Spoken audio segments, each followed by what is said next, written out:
di topik tentang matriks Leslie ya. Setelah matriks Leontief juga kita bahas matriks Leslie, model pertumbuhan gitu ya, atau dinamika populasi.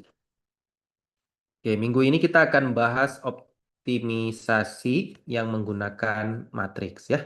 Tapi ini memang topiknya sedikit spesifik, tidak terlalu general gitu ya. Tapi mungkin ada beberapa kasus tertentu yang menggunakan eh, konsep matriks ini gitu ya. Nah, saya share dulu. Oke, ini saya kebanyakan mungkin saya ambil tapi tidak semua saya bahas gitu ya. Oke. Nah, hari ini kita akan belajar tentang matriks bisa didiagonalkan. Kemudian kita lihat sedikit kenapa matriks itu bermanfaat kalau didiagonalkan nanti keterapannya, gitu ya. Nah, selain itu juga kita akan melihat bentuk kuadrat dan optimisasi matriks ya. Jadi judulnya ini bukan hanya diagonalisasi, tapi juga ada bentuk kuadrat nanti ya. Hmm. Oke, ini yang pertama definisinya adalah kita ini review. Mungkin adik-adik sudah dapat, saya nggak tahu sudah dapat mungkin di mata kuliah aljabar sebelumnya, ya aljabar matriks mungkin. Nah, kita ingat kembali definisi tentang ortogonal ya.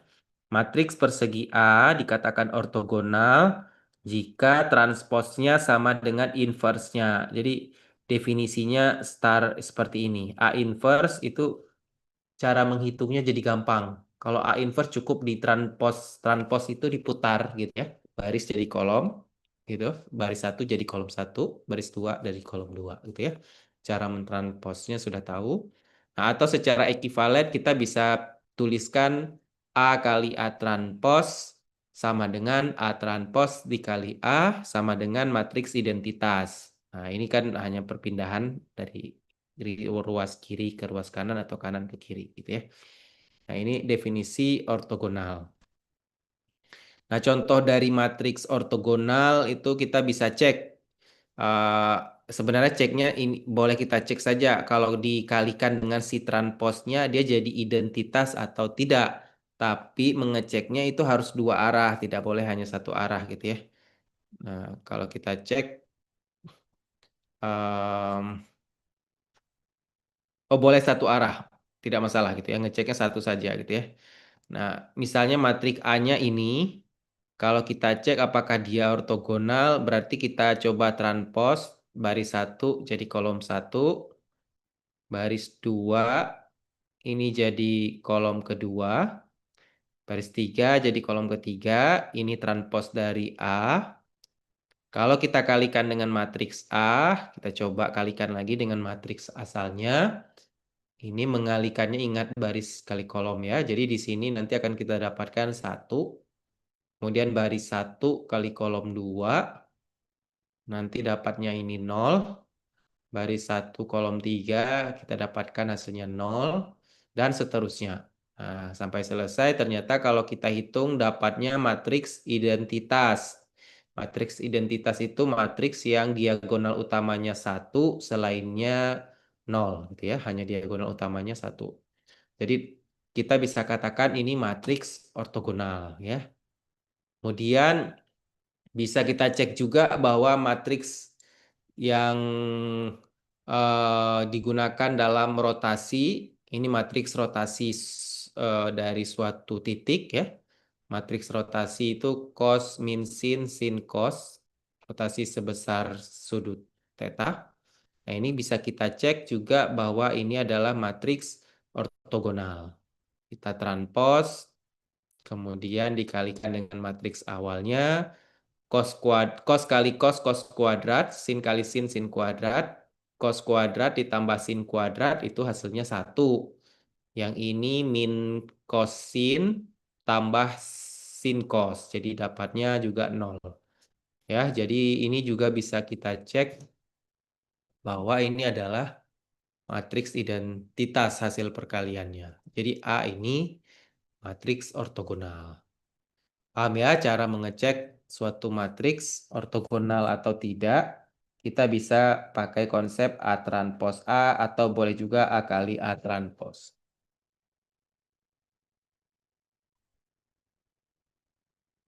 Oke, ini teoritisnya. Kalau dalam matriks mungkin ya tidak terlalu saya bahas ya.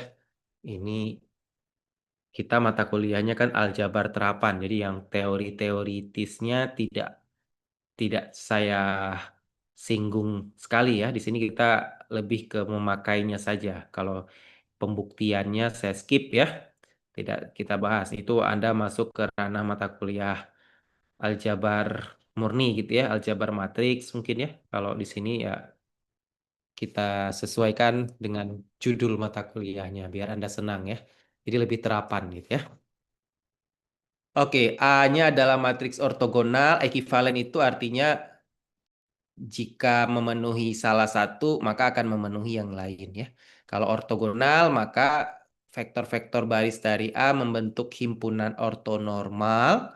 Ingat, himpunan ortonormal ini himpunan yang kalau dikalikan mereka hasilnya nol gitu ya. Ortogonal dan panjangnya satu gitu ya. Jadi terus kalau dikalikan dengan dirinya sendiri nilainya satu. Ortonormal itu artinya dia ortogonal dan panjangnya satu. Ortogonal itu apa? Kalau dia dikalikan dengan vektor lain hasilnya akan nol.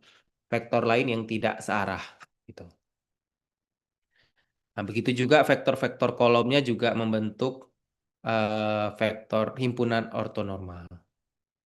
Ini teorema eh, Oke, ini transpos dari matriks ortogonal adalah matriks ortogonal. Ini bisa dibuktikan dengan A transpos. Kalau kita transposkan lagi itu jadi A, gitu ya.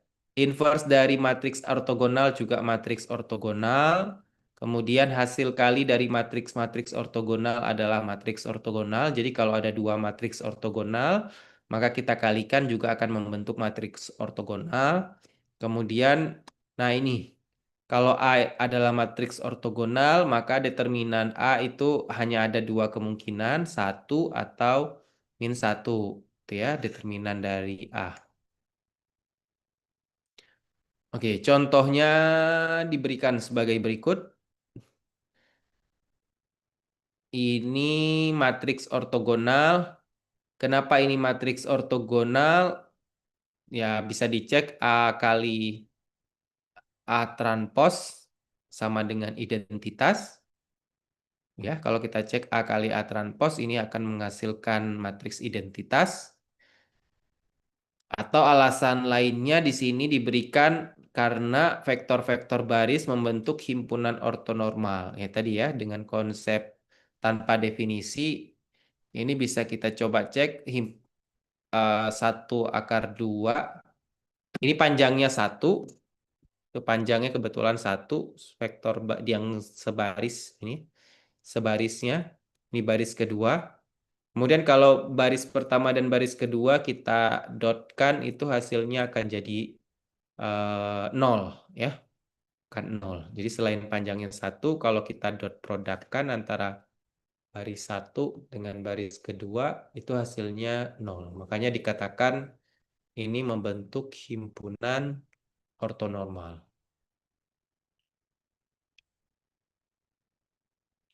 Oke, ini saya skip teorinya, ini juga tidak perlu saya pikir.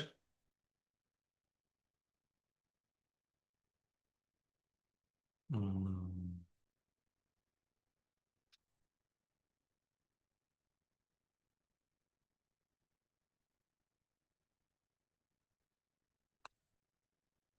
Oke, masuk ke topik utama kita. Hai, mau ambil buku ya? Bentar ya.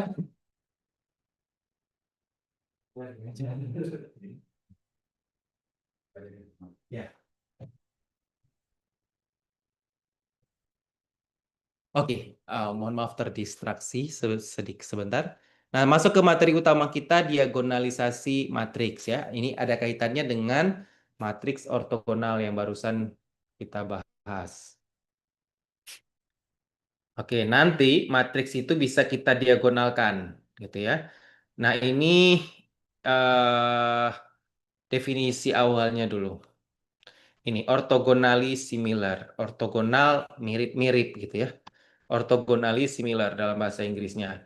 Nah, A dan B dikatakan orthogonally similar jika terdapat matriks ortogonal P. P-nya itu matriks ortogonal, sehingga B itu bisa kita tuliskan seperti ini. P transpos A P. Nah, kemudian ini ada beberapa poin mengatakan kalau B ortogonal similar dengan A, juga berlaku sebaliknya. A juga akan ortogonal similar dengan B ya. Caranya ini kita pindahkan saja ke kiri gitu ya. Kita kalikan eh, apa dengan P. Kemudian ini juga kita kalikan dengan P transpos di sisi kanan. Itu jadi nanti kita akan dapatkan karena P ini matriks ortogonal, hasil kalinya akan jadi identitas. Ini bentar ya, saya coba coret gitu ya. Ini kenapa benar? Bisa kita verifikasi. Hmm.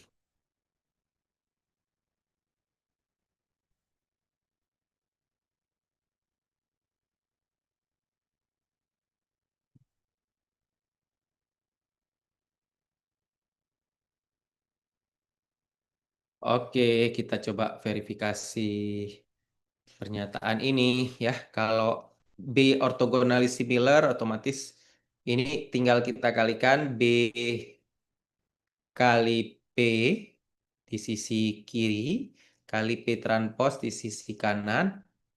Ini akan jadi P kali P transpos kali A kali P kali P transpos gitu ya. Yang ini jadi identitas karena P ortogonal. Kemudian yang ini tetap, yang ini akan jadi identitas. Ini akan menghasilkan A. Oke. Nah, ini kita katakan matriksnya adalah matriks ortogonally similar ya. Berlaku sebaliknya. Nah, jika matriks A ortogonal similar dengan matriks diagonal D, maka A disebut orthogonally diagonalizable, bisa didiagonalkan gitu ya. Jadi B-nya kita ganti dengan suatu matriks D gitu. Eh, karena ini B-nya kita ganti D. Jadi kita mengatakan kalau B-nya itu adalah matriks diagonal, berarti si A bisa didiagonalkan, gitu ya. Bisa didiagonalkan. Oke, hapus.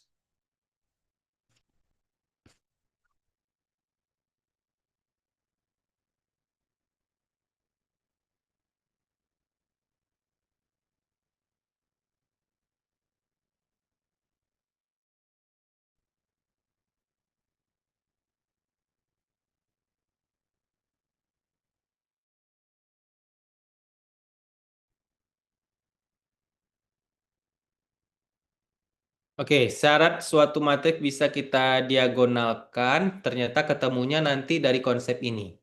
Karena A akan diagonal similar dengan D, berarti kita bisa tulis P transpos AP sama dengan D, atau ini dengan cara yang sama kita pindahkan, kita kalikan kedua ruas dengan P, ini kalikan P transpos, jadi A adalah PDP transpos. Kemudian kita coba iseng, iseng ya, secara ilmiah di transpos A-nya, nah, akan ketemu sifat transpos nanti jadi PDP transpos gitu ya. PDP transpos ditranspos gitu. Jadi P transpos transpos jadi P, D-nya tetap, yang ini jadi P transpos. Atau kembali lagi ternyata sama saja dengan A. Nah, ini istilah lainnya adalah simetris. A transpos sama dengan A itu istilahnya adalah simetris. Nah, jadi kesimpulannya syarat suatu matriks bisa kita diagonalkan kalau matriks tersebut adalah matriks yang simetri. Oke, istilah muncul istilah ya. Oke, jadi ini jadi catatan, tolong digarisbawahi bahwa syarat matriks bisa didiagonalkan jika A adalah simetri ya.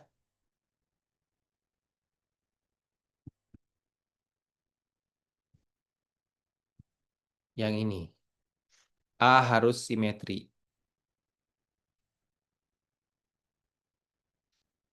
Syarat diagonal ortogonal. Diagonalisasi ortogonal.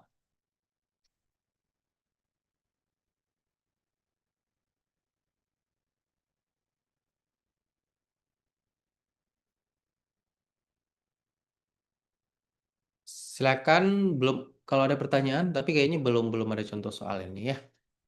Saya.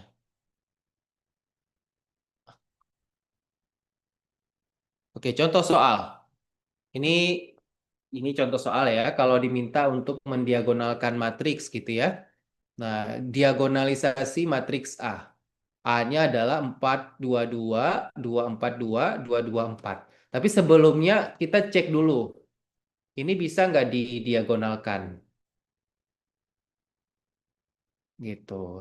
Tadi syaratnya apa? Kalau kita mau cek cek syarat diagonalisasi, cara mengeceknya apa tadi? A. Ayo cek dulu syarat diagonalisasi. Apa syaratnya tadi?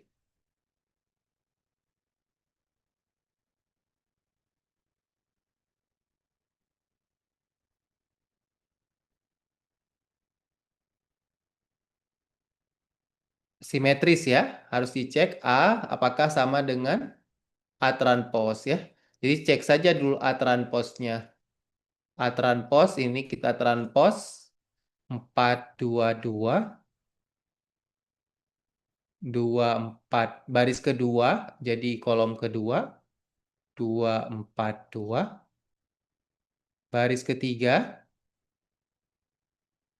baris pertama baris ketiga jadi kolom ketiga 2 2 4 gitu ya. Ini Anda harus cek si transposnya gitu ya.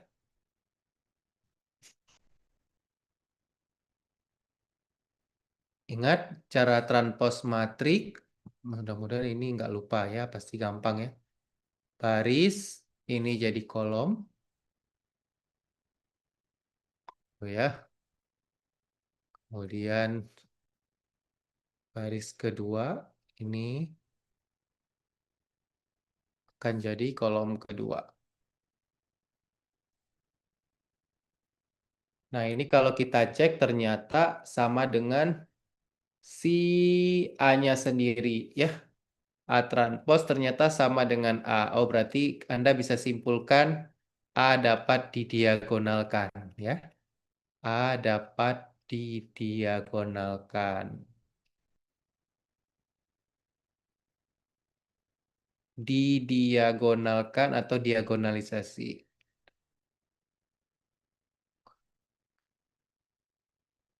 Nah, langkah penentuan diagonalisasi itu yang pertama kita harus tentukan dulu nilai eigen ya.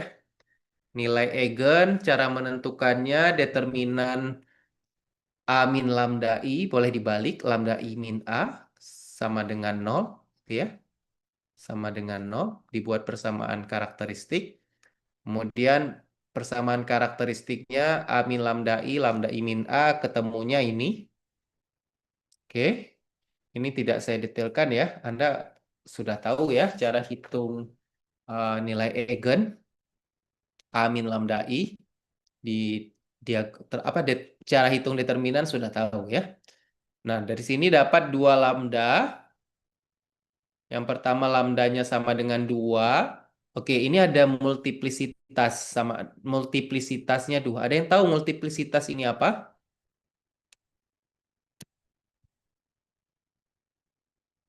Ada yang tahu apa itu multiplisitas? Ya, belum Pak. Belum? Oke, multiplisitas ini maksudnya perulangan dari bentuk linier ya. Atau secara lainnya melihatnya adalah pangkat dari si lambda tersebut. Ini kan lambda min 2 ada kuadrat ini. Nah, ini namanya multiplisitas. Artinya dia harusnya kan lambda, kalau normalnya kalau multiplisitasnya satu, lambda min lambda satu, lambda min lambda 2, karena dia matriks 3 kali 3 berarti harusnya ada 3 lambda paling banyak ya. Lambda min lambda 3. Mestinya seperti ini. Kalau tapi karena ini lambda min 2-nya kuadrat, artinya ini ada yang sama ini. Yang jadi si lambda satu dan lambda 2-nya sama. Artinya dia berulang nih bentuk ini, dua kali muncul ya. Sehingga dia kita katakan multiplisitasnya 2. Oke, paling banyak multiplisitas itu kalau pangkatnya atau matriksnya 3 kali 3 ya 3 paling banyaknya. Jadi itu case-nya kalau misalnya lambda min 2 pangkat 3. Nah, ini kita katakan multiplisitasnya 3 gitu ya. Kalau ini berarti multiplisitasnya 2. Untuk apa multiplisitas ini? Nah, nanti ngaruh sama pas diagonalisasi. Oke, di screenshot dulu boleh sebelum saya lanjut. Sudah di save. Ya, sudah. Oke, lanjut. Berikutnya.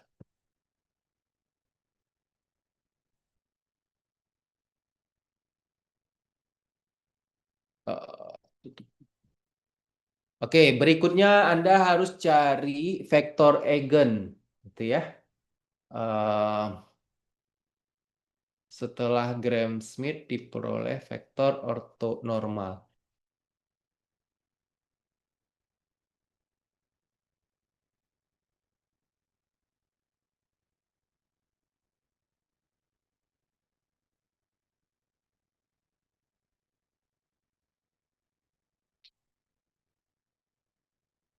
Ini nggak perlu ini Gram-Schmidt ini. Sebenarnya tugas kita mencari vektor eigen. Ntar, ini perlu nggak Gram-Schmidt ini? Ah,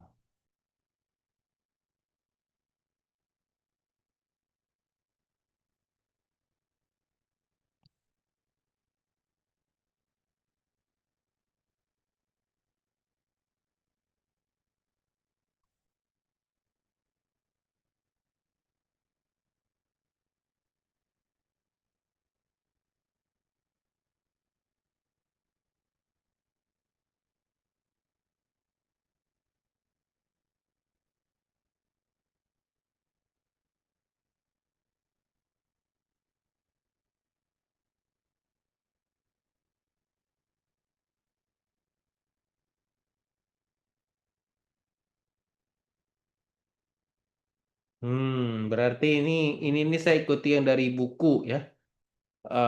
Ada materi yang perlu yang hilang ini ya.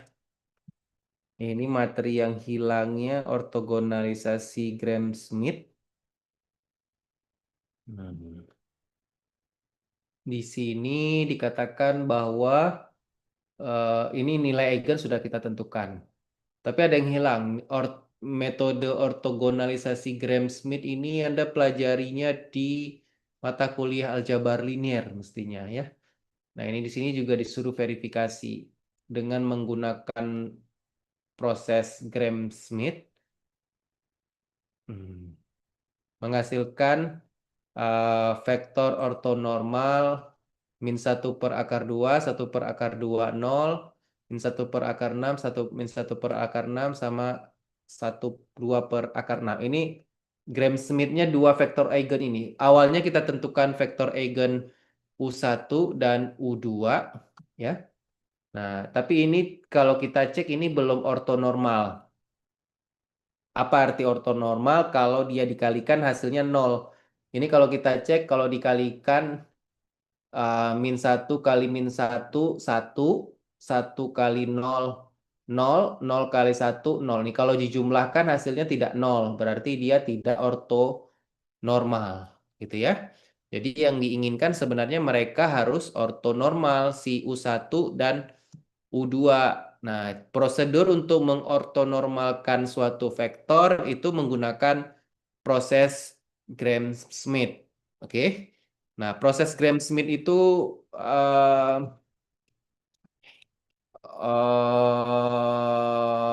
jangan lupa. Oke, saya coba ya. Bagaimana proses ortogonalisasi Gram-Schmidt.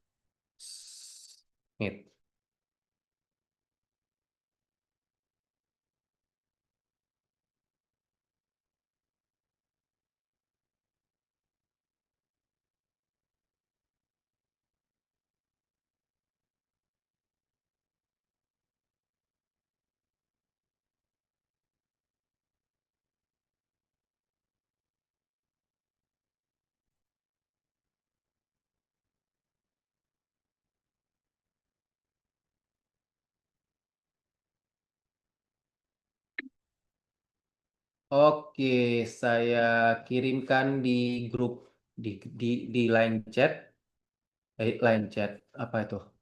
Di Zoom ya. Saya kirimkan ke Zoom ya cara prosedur ortogonalisasi Gram-Schmidt. Eh,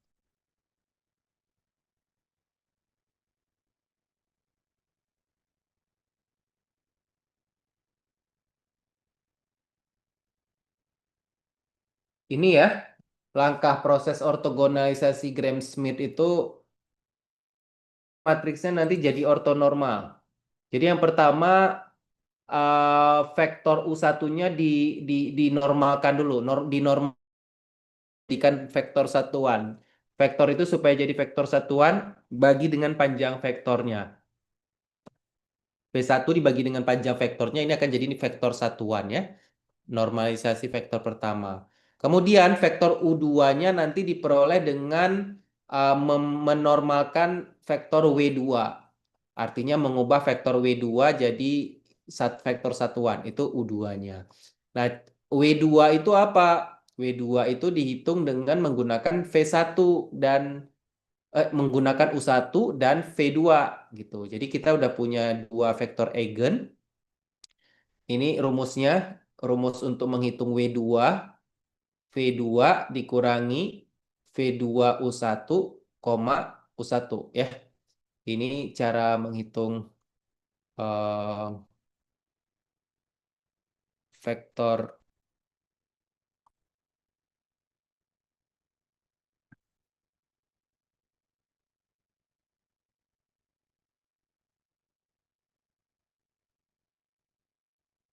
Oke, itu dia.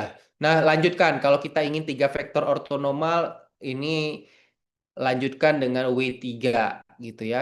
Cara mendapatkannya dengan menggunakan phase apa U1 dan U2 yang sudah kita peroleh sebelumnya. Jadi dia bertahap proses Gram-Schmidt itu ya. Oke, kalau saya lanjutkan ke share slide yang tadi. Hmm.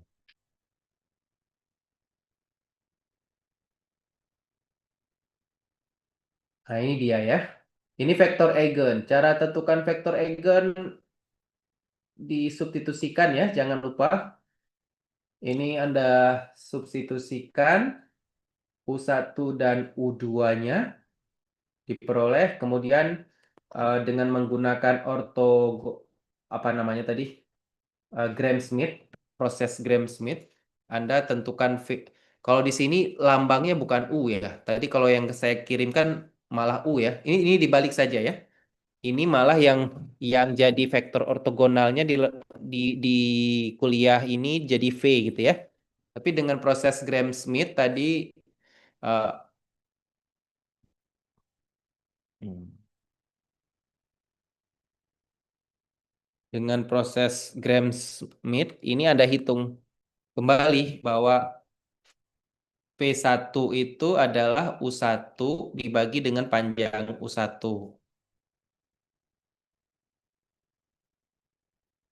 Oke, ini ya, Anda bagi dapatnya yang ini. Dapat V1. Gitu ya. Kemudian cara menentukan V2, pertama kita tentukan vektor bayangannya dulu, vektor lainnya dulu. Katakanlah W2. Gitu ya. W2 itu dihitung dengan rumus U2 dikurangi dengan eh, perkalian hasil dalam U2 dengan V1 kalikan dengan V1 gitu ya. Oke. Jadi ini kalau kita hitung U2-nya min 101 gitu. Nah, hasil kali antara U2 dan V1 itu adalah ini hasil kali dalam ya antara min 101 dengan V1. V1 udah ada di atas min 1/2 1/2 0. Nah, dikalikan dengan V1 min 1/2 1/2 0 ya. Nah, ini kalau kita hitung, Anda hitungnya benar ini min 101. Yang ini dot produknya min 1 kali min 1/2 1/2 0 kali 1/2 0 1 kali 0 0 ya. Oke, 0 0. Baru ini dijumlahkan 1/2 kalikan dengan matriks di vektor di luarnya min 1/2 1/2 0. Jadi kita dapatkan nilainya adalah min 1. Ini kalau dikalikan jadi min 1/2 gitu ya. Min 1/2 dikali min lagi di luarnya jadi plus 1/2 ya. Oke, 1/2 kali 1/2 kan 1/2. Kemudian ini juga kalau dikalikan jadi 1/2 tapi di luarnya ada negatif. Berarti ini min 1 min 1/2. Kalau yang ketiga 1 kurang 0 ya. Jadi tetap 1. Oh ini maaf, ini 0, 0, 0. Ini bukan min 1. Berarti kita dapat hasil W2-nya ini min 1 tambah setengah, min 1/2. Ini min 1/2. Kemudian 1. Oke, ini vektor W2. Dari sini kita bisa hitung V2. V2 itu hasil bagi dari W2 dengan, sorry. W2 dibagi dengan panjangnya W2. Panjang dari W2 gitu ya. Nah, ini kalau kita hitung panjangnya 1/4 tambah 1/4 tambah 1. Berapa itu panjangnya berarti? Panjang W2 kalau kita hitung dia akar 1/4 tambah 1/4 2/4 tambah 1. Setengah tambah 1 akar 3/2 ya.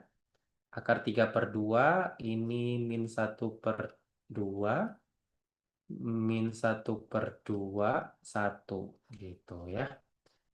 Nah, ini kalau kita hitung dengan benar, ketemunya min 1/6. Ya, dari mana ini dapatnya? Karena nanti, ya coba hitung ya. Akar 2-nya dinaikkan ke atas, coret dengan yang di bawah. Kemudian ini jadi min 1/6. Ini dapatnya 2/6 ya.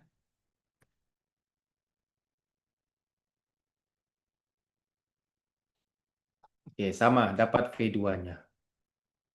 Nah, ini bisa kita cek ini sudah ortonormal. Artinya kalau kita kalikan nilainya harusnya mestinya 0.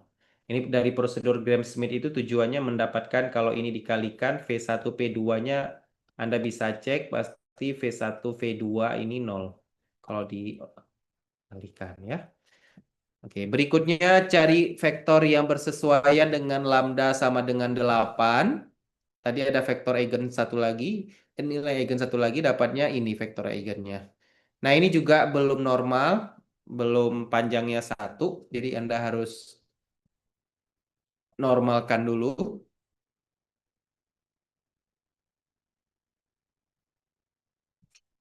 Oke, dinormalkan. Ketemu panjangnya nanti U3.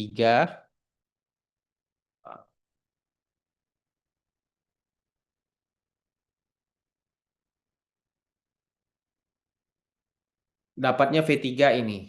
Nah, kemudian ini bisa kita cek bahwa V3 ini sudah ortonormal dengan yang lain ya. Jadi kalau kita gabungkan V1, V2, V3 ini vektor-vektor kolom yang ortonormal. Jadi dapat P-nya ini. Dapat P-nya berarti A bisa kita diagonalkan dengan cara oke, bisa dicek sebenarnya adalah A itu adalah P transpos AP itu akan jadi vektor nilai-nilai eigen. Ini matriks diagonal ini nilai eigen yang pertama 2 karena multiplisitasnya 2 dia akan ada 2 kali muncul ya. Di baris pertama dan di baris kedua diagonal utama muncul 2. Kemudian ini nilai eigen yang satu lagi 8. Jadi kita bisa menuliskan P transpos. Ini bisa diverifikasi. Anda coba kalikan P transpos kali AP. Itu akan jadi matriks ini. Atau kalau kita ingin A-nya berarti bisa kita tuliskan sebagai jadi kalau kita punya A itu bisa kita tuliskan sebagai P kali D kali P transpos.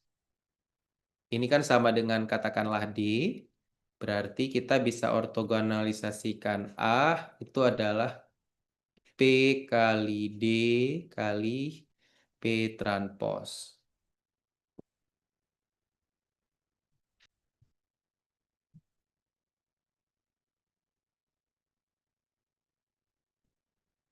Nah, karena P ini ortogonal sebenarnya sebagai karena A juga A yang ortogon simetri ya. Karena A simetri ini juga pasti akan jadi P kali apa? P transpos kali D kali P gitu ya. Boleh juga seperti ini ya.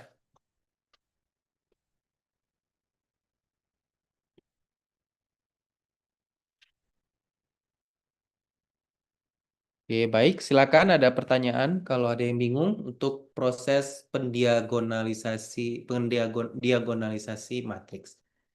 Silakan kalau ada pertanyaan. Siapa belum, Pak? Mohon izin Bapak. Yang belum ada, Pak. Siapa ada yang mau bertanya? Yuk, silakan. Izin Pak. Ya, bagus ya. Bagus mau bertanya, silakan. Izin Pak. Untuk matriks diagonalnya, apa bisa langsung disebut sebagai matriks diagonal dengan diagonalnya itu, unsur diagonalnya adalah nilai eigen-eigennya Pak. Karena kan yang tadi kita udah tahu kan nilai eigennya 2 2 dan 8. Nah, Mm-mm. ternyata diagonalnya itu hasilnya itu sama Pak. 2 2 dan 8 juga. Ya, betul. Bagus. Ya, bagus pertanyaan sesuai namanya ya. Ya, bagus pertanyaannya kamu bagus. Itu betul. Memang matriks D ini matriks nilai eigen. Jadi nilai eigen yang kita peroleh tadi 2 dengan multiplisitas 2 ini artinya muncul 2 kali. Kalau 8 kan munculnya sekali. Jadi di sini di matriks diagonalnya boleh langsung ya. Bagus ya. 2, 2, 8. Tapi harus hati-hati ini ketika Anda susun matriks diagonal D ini harus sesuai dengan P. Tadi P itu urutannya hasil dari V1, V2, V3. Jadi kalau Anda susunnya V3, V1, V2 secara kolom ya. Kalau Anda susunnya V3, V1, V2, ini matriks D-nya akan ngaruh. Harusnya matriks D-nya apa kalau Anda susunnya V3, V1, V2? Apa? Ada yang tahu? Ini kalau kita susunnya V1, V2, V3. Kalau saya susunnya V3, V1, V2, mengaruh ke matriks D-nya jadi apa?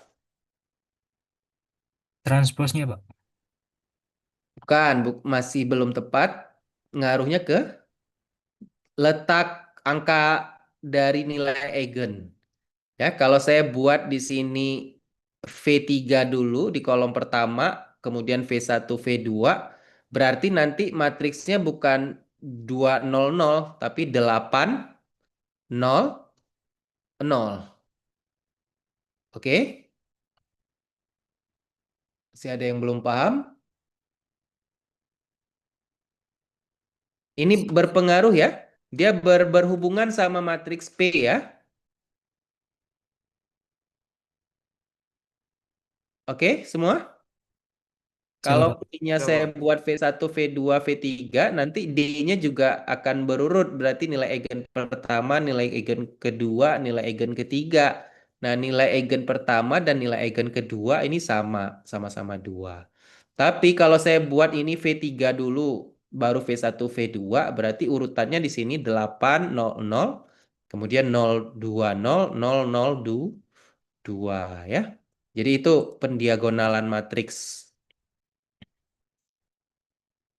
Oke, nah kita coba ya. Ini ini saya skip. Ada beberapa yang. Nah, ini kasus tidak dapat didiagonalkan. Nah, sebenarnya meskipun matriks itu tidak dapat didiagonalkan, ini kasus lain ya. Ini saya nggak tahu ini eh, kemana nanti aplikasinya, apakah banyak. Tapi secara aljabar, walaupun matriks tadi cara didiagonalkan itu kalau apa? Masih ingat? Kalau dia tri ya A sama dengan A transpos. Tapi ada kasus tertentu ternyata ya umumnya matriks nggak selalu simetri kan. Bisa aja matriksnya tidak simetri. Nah, kalau matriksnya tidak simetri, berarti matriks tersebut kita katakan tak dapat didiagonalisasi gitu ya. Kita nggak bisa menemukan PDP transposnya gitu. Jadi nah, tapi ada bentuk lain yang bisa mendekati ke arah diagonalisasi. Ini menggunakan teorema Schur ya, teorema Schur ini. Nah, matriksnya akan jadi matriks segitiga atas. Jadi nggak mesti diagonal. Kalau secara umum, kalau matriks A itu ukuran n kali n dengan entry real dan nilai eigen real, maka kita bisa menuliskan A itu sebagai P transpos A. P di mana ini adalah vektor-vektor eigen seperti yang bersesuaian dengan lambda-lambdanya. Nah, tapi di sini vektor D-nya sudah bukan matriks diagonal. Kalau matriks diagonal kan diagonal utama saja yang tidak nol, selainnya nol semua kan segitiga atas maupun segitiga bawah akan jadi nol. Nah, kalau untuk teorema Schur ini dia tetap bisa jadi matriks seperti didiagonalkan tadi, tapi di sini di diagonal utamanya bukan nilai eigen saja, bukan bukan matriks diagonal. Maaf. Ini nilai eigen, tapi di atasnya ini bisa tidak nol. Oke, ini bisa tidak nol. Nilai eigennya masih konsepnya sama, sesuai dengan multiplisitasnya diulang. Kalau muncul pangkatnya 2, multiplisitasnya 2, berarti diulang 2 kali. Itu ini jaminan dari teorema Schur ya. Sudah dibuktikan teorema ini, jadi silakan dicek saja pembuktiannya. Hmm. Kemudian ada teorema lain, Heisenberg ini juga bisa dituliskan lagi sebagai ya ini tidak hanya diagonal utama, tapi bisa juga jadi lebih general gitu. Tidak hanya mesti dengan menggunakan nilai eigen ya. Oke, ini saya skip. Oke, ini salah satu terapan dari diagonalisasi matriks. Kita bisa menentukan inverse dengan lebih mudah gitu ya. Kalau kalau bentar. Tadi kalau A-nya dapat didiagonalkan, berarti kan kita bisa tuliskan A itu sebagai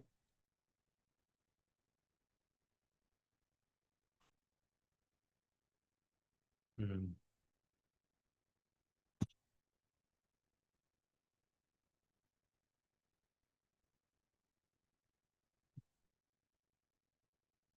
Nah, menentukan inverse itu akan jadi lebih mudah gitu ya. Nah, beberapa kasus untuk matriks input output ini model Leontief, kita bisa lihat bahwa I min A itu ternyata bentuknya seringkali I min A. Ini nggak selalu tapi ya. Nah, ada kasus tertentu I min A, matriks I min A, ini matriks permintaannya di ya. I min A,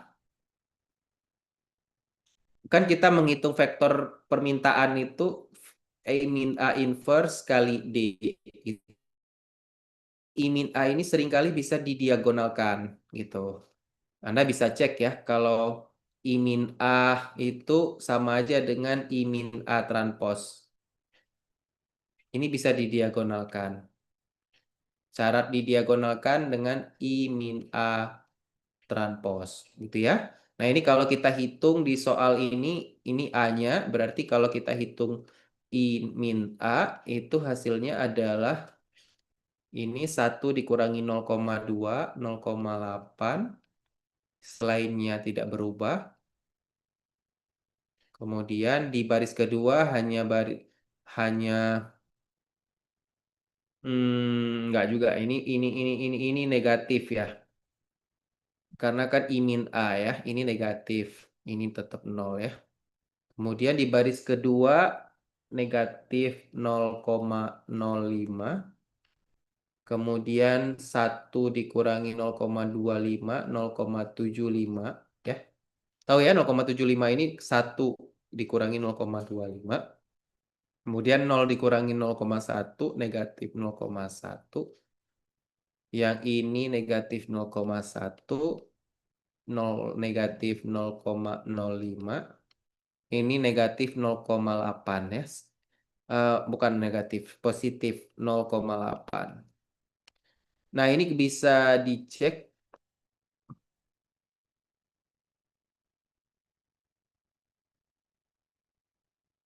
Hmm. I min A itu adalah matriks diagonal. Gimana cara ngeceknya ini?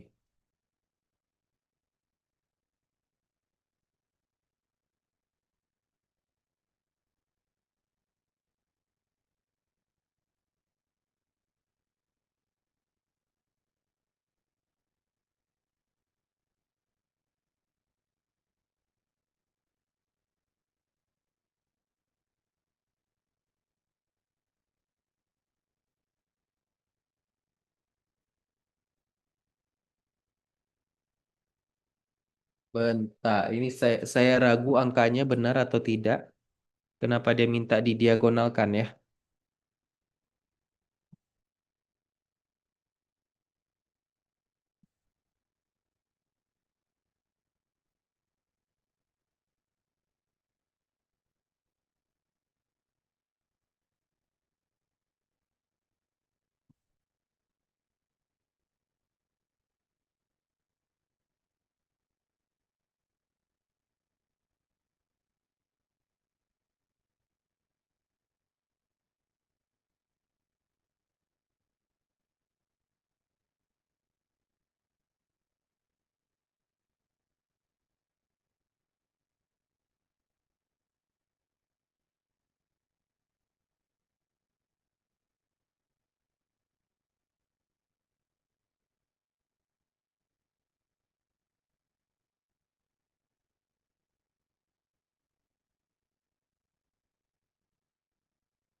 Oke, ini saya ambil dari sumber yang lain kayaknya.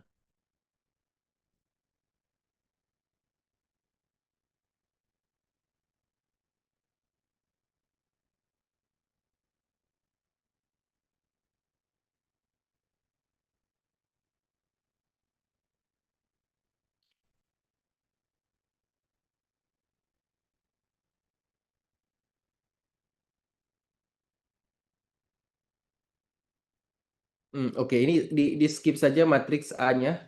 Sebenarnya yang ingin saya arahkan itu adalah kalau kita mau hitung I min A inverse itu boleh juga dengan menggunakan konsep didiagonalkan dulu PDP transpose. Kemudian ini kebetulan contohnya salah ya. A-nya tidak bisa didiagonalkan. Ya. Ini jadi catatan di slide 40. I min A-nya tidak bisa didiagonalkan itu ya, karena tidak simetri. Tapi kalau mau diubah ke dalam bentuk diagonal masih bisa dengan menggunakan teorema Shor tadi ya. Hanya sebuah teorema tapi tekniknya tidak diberikan secara lengkap ya. Nah, jadi ini teknik lain menentukan inverse, kemudian mengalikannya akan lebih mudah. Eh, Sektor mana yang paling meningkat outputnya akibat permintaan akhir D? Ini pertanyaannya dilihat dari nilai eigen terbesar ya. Paling besar nilai eigennya berarti dia yang mana vektor eigen terbesar itu berarti akan berpengaruh gitu ya.